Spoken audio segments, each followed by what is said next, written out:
Welcome to the Bioneers, Revolution from the Heart of Nature. I think that one of the greatest gifts we could all bring to the world is restoring the feminine in all of us. At this point, it really has to be about service. It's not about hardly anything else, but where can you serve the people and where can you serve the planet?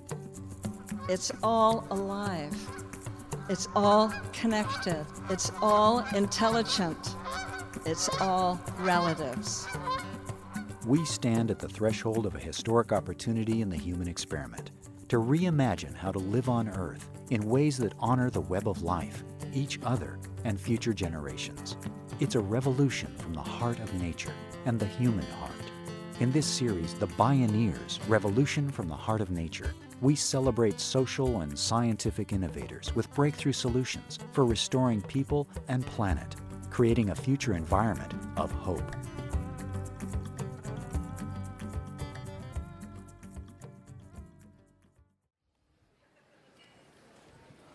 Imagine a gathering of women, feisty, fierce women, young and old, determined to make the world a radically better place. This group of women shares more than gender. Studies show that women really do approach the world differently from men. Women share a biological compass that in stressful times orients them to tend and befriend rather than to flee or fight as men do. In most parts of the world, women continue to live with the oppression and violence related to male-dominated power structures. It's true that some women have far more power, opportunity, equality, and rights than in the past. Yet even where women have gained ground, there's usually a long way to go before reaching parity.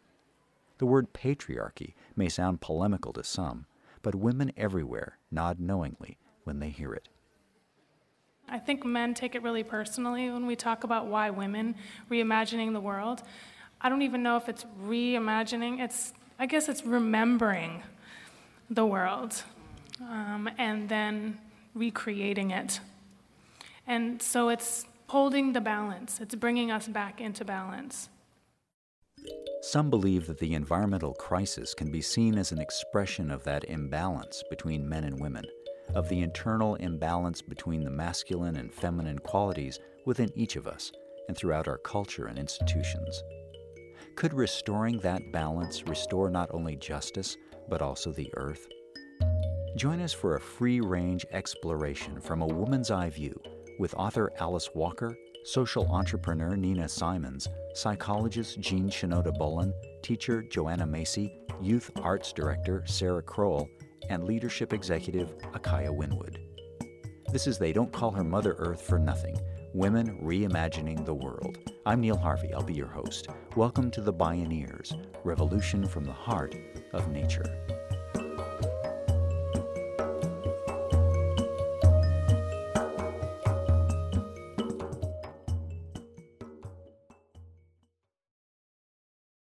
At a recent Bioneers conference, a remarkable circle of women gathered for a freewheeling, wide-angle conversation led by professional facilitator Akaya Winwood. So we're reimagining the world, and we're women. Imagine that. My first question is a simple one. Why women? Because it's the age of patriarchy that is dying. Because women have unique, as a gender, we've got compassion, we use conversation to bond, and we look after the kids. And I think it's just time to give women the opportunity in this period of history or after history to show what we can do in terms of protecting the planet, which is being destroyed so rapidly just in front of our eyes. I think that one of the greatest gifts we could all bring to the world is restoring the feminine in all of us. And I think that as women, we have a certain leg up on understanding what that might look and feel like.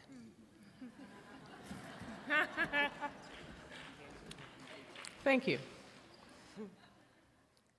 Akaya Winwood is president and CEO of the Rockwood Leadership Institute, Previously, she has long served as an executive leadership coach and organizational development consultant in the San Francisco Bay Area.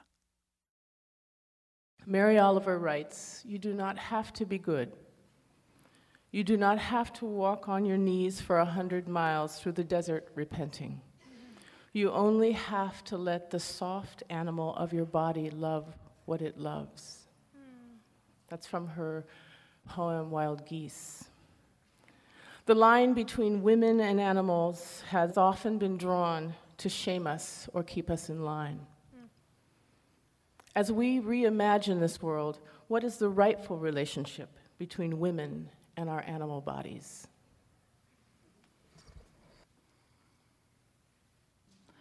We will call our brothers and sisters to celebrate animals and our animal bodies. Teacher and author Joanna Macy conducts workshops to train environmental and social activists worldwide. She combines Buddhist practices, systems theory, and an irrepressible love for life in what she calls the work that reconnects. The terrifying thing that is happening to our culture, to our global culture now, is that the instinct for the preservation of life is being cut.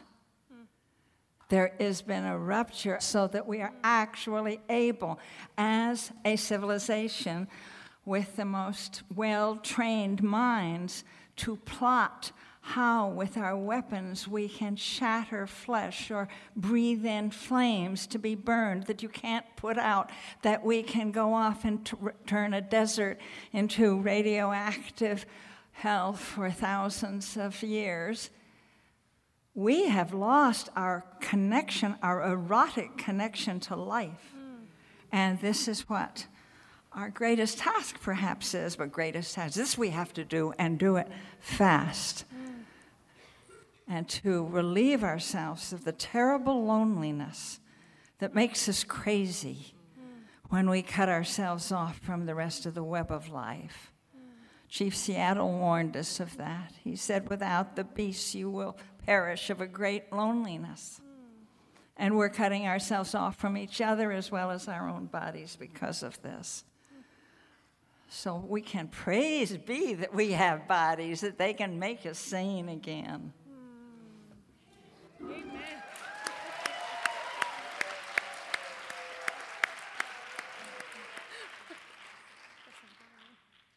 What is the rightful relationship between women and our animal bodies? Alice Walker is one of the most important writers of our time. She's a self-declared womanist who won the Pulitzer Prize for her book, The Color Purple. Well, I think Mary Oliver is right to say that we should let these bodies love what they love, because when you do that, you break every possible law. And that's always very energizing.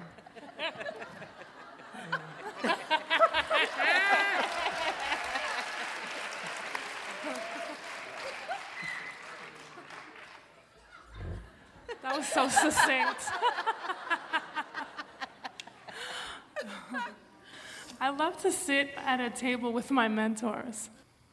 As artistic director of the renowned Destiny Arts Center in Oakland, California, Sarah Crowell has supported the growth of diverse inner-city young people through dance, theater, martial arts, violence prevention, and youth leadership workshops for more than 20 years. I think about the young people that I work with, and I teach hip-hop and modern dance, mostly to teenagers now, and they're exposed to a lot of sexuality through the media. Even though it's really messed up, some of it is good because it's just, at least it's there. It's not like hidden. And then I'm able to have the conversation with them, because they'll bring these dances and they want to choreograph them, and it's all to this booty shaking stuff, and all of it is booty, booty, booty, shake, shake, shake, pussy, pussy, pussy, right? And I'm like, okay, sexuality is all good. Your body is beautiful as it is. And it's yours. It's your temple, and you own it.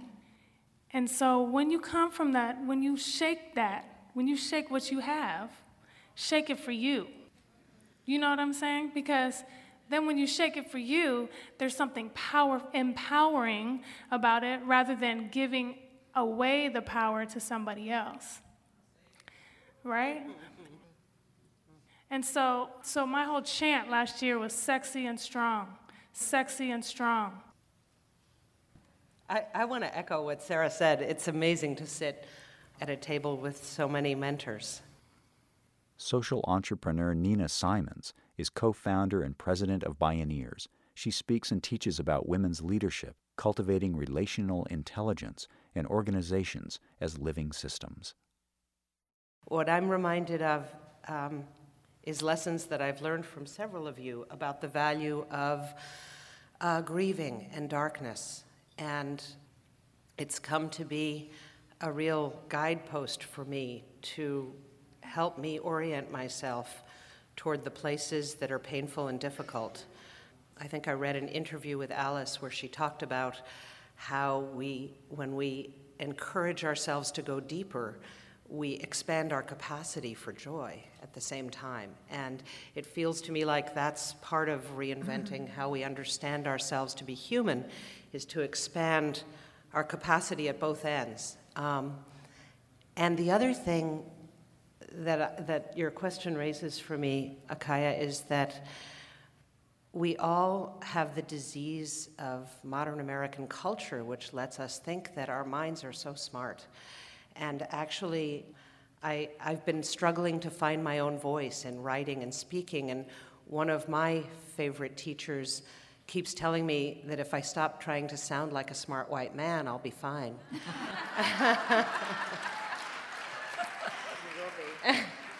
And I realize how scary it is to me to believe that I have within me what I need. And I think that that's part of us reimagining the world, is to know that we have within us everything we need. And some of that is about recognizing the wisdom that's in our bodies and that's in our hearts and our spirits, and not imagining that our minds have to solve it all, because they can't and they won't, and they're part of the disease, not the solution.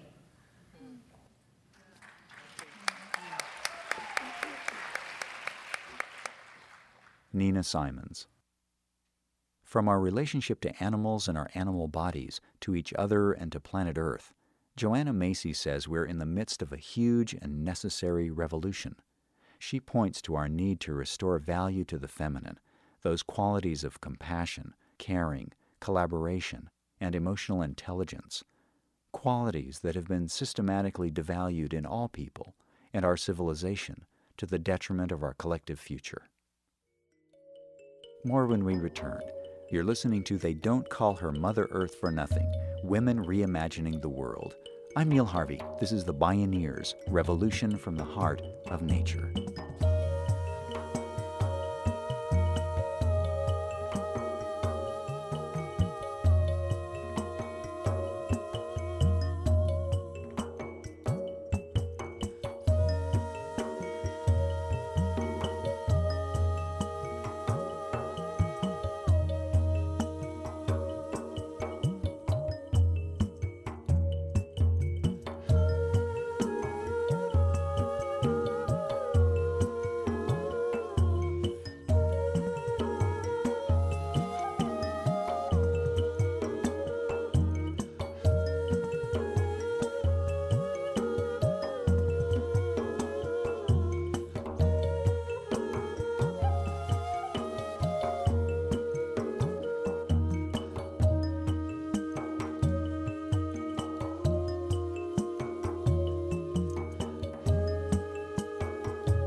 You can download this and other programs on the radio pages at www.bioneers.org.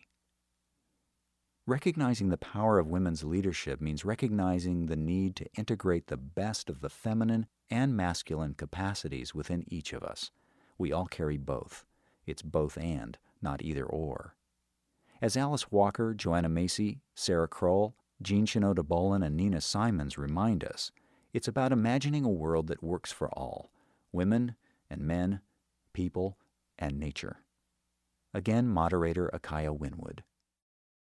In an all or nothing dichotomous world, which is where we're living, inclusion has meant allowing for everything, including war and rape and greed. What's your wisdom about boundary setting, about limits and how women can do that? How do we say yes and no within a framework of inclusion that also creates a space for other? Joanna Macy. Well, it's an important question because our species and probably complex life forms are all threatened with extinction because we don't recognize limits. There are limits to this earth and the resources we can draw from it. There are limits to the waste we can dump. When I look at what's taught me a lot about limits, which has been the anti-nuclear movement and nuclear waste and nuclear power, I see that women have really stepped forward and taken amazing leadership there over the last quarter century or more. And maybe it's because there's something about being anchored in the body, being child bearers, being washers of the dead. Our minds are anchored to our bodies. We know that, so we know that we can't just go spin off and think that we can draw those lines of exponential growth and think things will be okay. And because we have always known that somebody has to take out the garbage. I'm really proud to see how women have recognized the limits that we must set to the way we are treating the earth and what that we can extract from the earth and dump on the earth.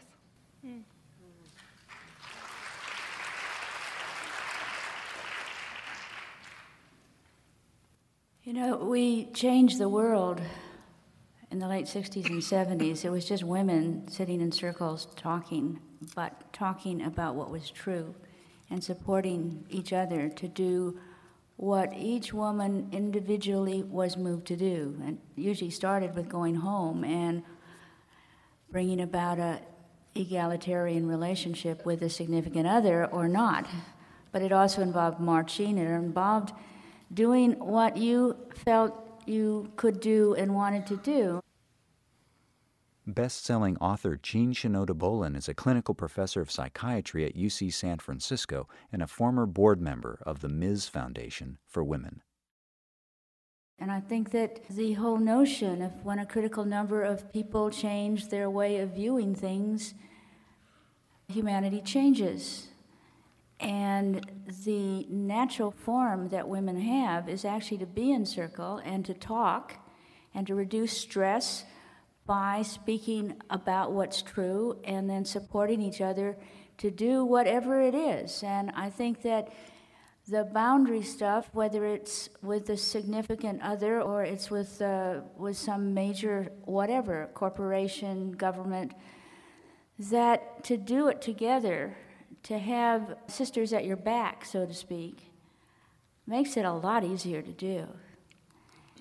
And now it's time for a third wave of the women's movement that has to do with bringing peace to the world.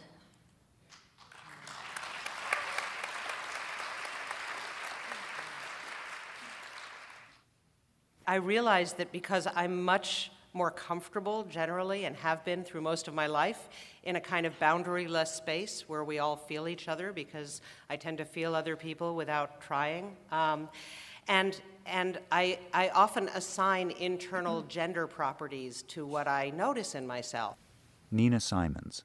So I notice this boundarylessness as sort of unity and sort of feminine, and I've noticed that my struggle to define limits and to befriend boundaries feels to me like something of the healthy masculine in it. That part of the legacy of this time is that we not only are learning and reclaiming what it means to be a healthy feminine, but what's a healthy masculine.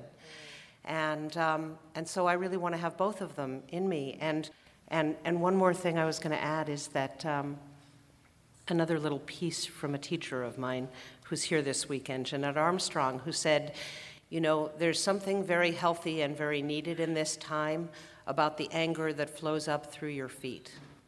And I've been sort of exploring that, because I grew up thinking anger was bad, you know, and had no place in my world.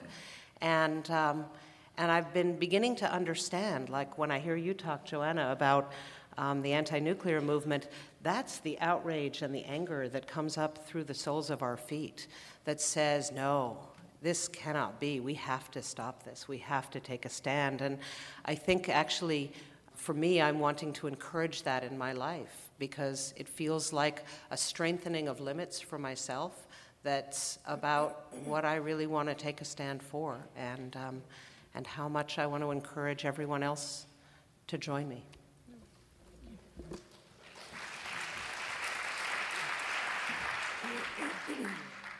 Moderator Akaya Winwood. Down in my belly, there is a place of deep despair. And sitting right underneath it is my greatest hope and desire for this wondrous and amazing world. What lies under your despair? And what wisdom can you offer us from that place? Joanna Macy. Well, you know, the work that I do in groups is, originally it was called despair work, despair and empowerment. Then it was called deep ecology work, because we found that by honoring our despair and not trying to cement it over or talk it away or privatize it into some personal pathology, we found that that pain for our world was a gateway into our full vitality and to our connection with all life. So the other side of that pain for our world is a love for our world that is bigger than you would ever guess from looking at what this civilization posits as the good life. I love so raw, so ancient, so deep, that you know that if you get in touch with that, you can just ride it, you can just be there, and it doesn't matter. Then nothing can stop you. Mm-hmm. But to get to that, you've got to stop being afraid of hurting. Mm-hmm. The price of reaching that is tears and outrage, because the tears and the power to keep on going, they come from the same source. It's like two sides of the same coin. I do believe that. Mm.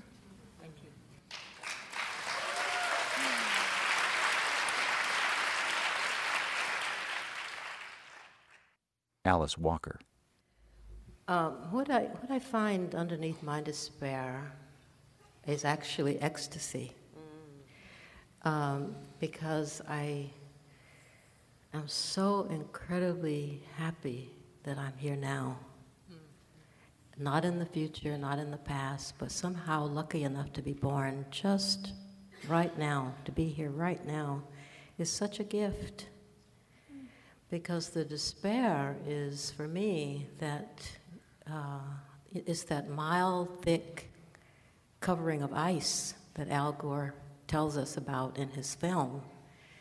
And when I think of our planet, which is so glorious and so alive and so colorful and so warm and with so many birds and all kinds of things, when I think of all of that under the ice, I feel such sadness. It's almost unbearable. But the joy of actually being here, to somehow have made it here, and I feel this very intensely at times when I allow myself the space to experience eternity. I'm very sorry that seems to be the future of the planet, but I also feel that she will be fine. She will be fine. And she has somehow managed to leave me here now, to have me witness, to be a witness to her magnificence, and her beauty, and her generosity, and her grace. And that's the ecstasy.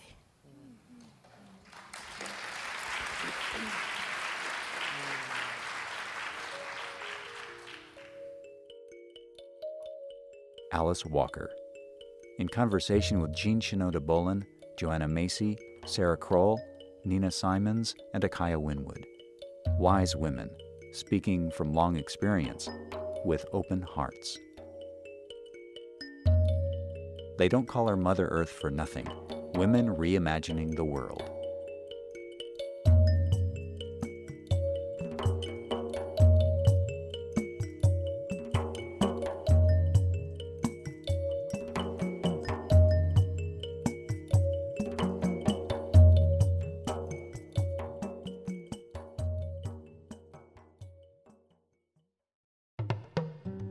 Downloads of this program and many other Bioneers radio shows are available on the radio pages at bioneers.org or by calling 1-877-BIONEER. That's 1-877-246-6337. Visit bioneers.org where you can learn how to attend the annual October Bioneers National Conference and local Beaming Bioneers conferences.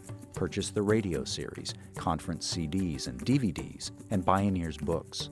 Join the thriving online Bioneers community and become a Bioneers member or make a donation. All at bioneers.org or by calling 1-877-BIONEER. The Bioneers Revolution from the Heart of Nature is a production of Collective Heritage Institute.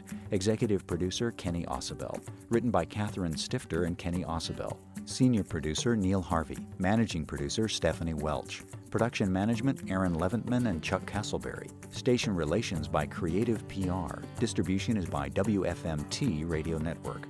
Original recordings provided by Reference Media Group. Our theme music is taken from the album Journey Between by Baka Beyond and used by permission of Hannibal Records, a Rykodisc label. Additional music was made available by Sounds True at soundstrue.com. For more music information, please visit bioneers.org. The opinions expressed in the Bioneers Revolution from the Heart of Nature radio series are those of the presenters and are not necessarily those of Collective Heritage Institute, the underwriters, or this radio station. My name is Neil Harvey. Thank you for listening. I invite you to join the Bioneers in inspiring a shift to live on Earth in ways that honor the web of life, each other, and future generations.